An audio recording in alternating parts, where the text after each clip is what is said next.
What happens when you stumble upon a daily ritual that quietly transforms your entire day, starting from the moment you wake up?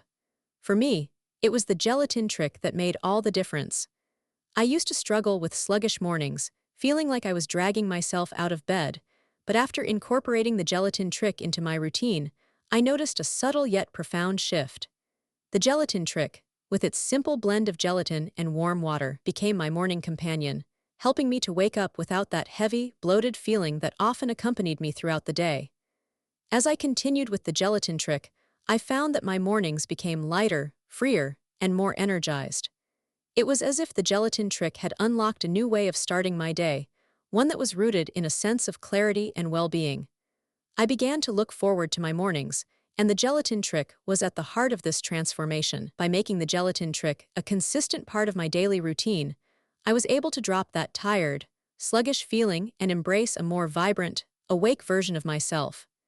To learn more about how to incorporate the gelatin trick into your own morning routine, check out the link in my description below, and be sure to take a look at the pinned comment for a personalized tip on getting started with the gelatin trick.